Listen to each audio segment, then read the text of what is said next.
Bold prediction time. The things you claim you believe that you bet your own money on, this is the boldest set of predictions we've had so far this year. We do 4 per show.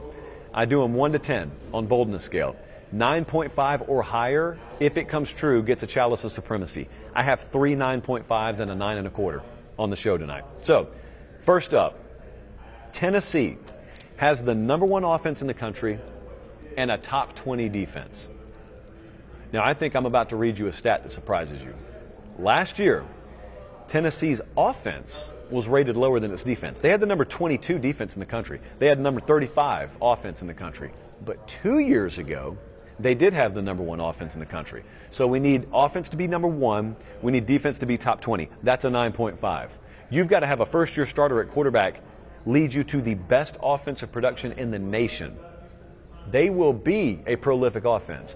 Being the best in the country, that just requires a really, really big stretch, even for someone like me who believes in Tennessee. The top 20 defense, you got James Pierce there. They have to replace 196 combined starts in the defensive backfield, though.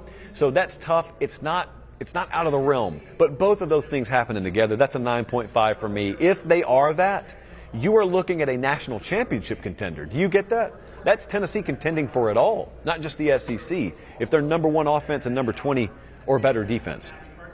Next up, all right, be careful with the language here. Be careful with the language. Pay attention.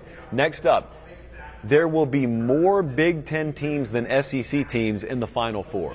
More. So if it's equal, they lose. If it's less, they lose. More. That's a 9 1/4. So the SEC, let's just say, gets at least 1 in there in the Final Four. Big Ten needs at least 2. Ohio State's a candidate. Oregon's a candidate, obviously. Do they avoid each other? This comes down to bracketing as well.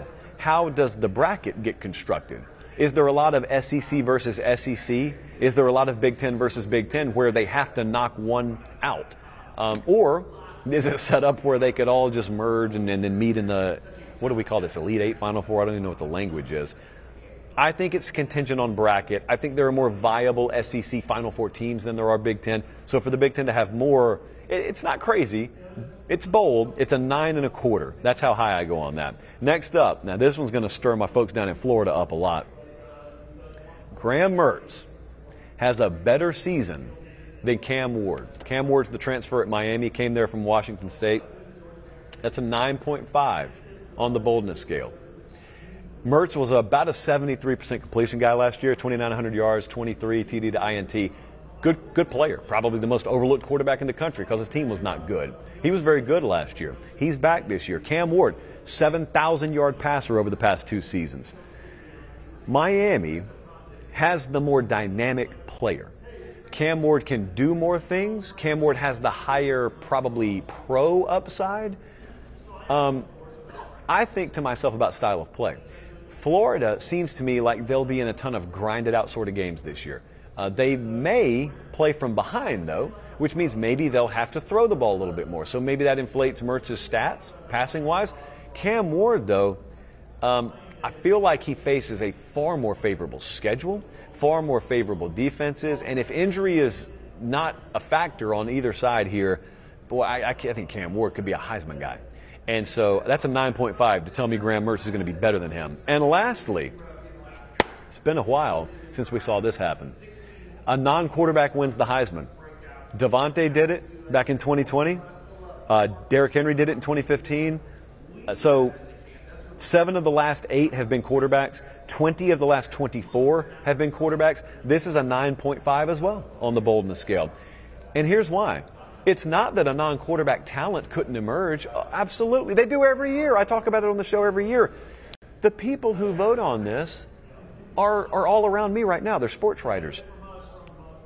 The top 24 Heisman odds guys right now are quarterbacks. There's not even a token wide receiver or running back thrown in there. All 24 of them are quarterbacks. So what you have to do is not only do you have to perform at a high level, a really high level, you've got to overcome the perception.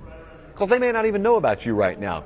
And you'll either need a defensive player to be the one who does it or a running back, or you got to have it as a wide receiver, which is more likely, which means a quarterback out there had to be the one that got you the ball. And chances are if he's got those numbers like you do, He's got numbers with other guys on your team, therefore he's the more likely candidate. It's so hard. Even when Devontae Smith won it, his own quarterback was a finalist as well. Mac Jones, man, think about that. They had a QB wide receiver combo there. So that's a 9.5 on the boldness scale as well for me.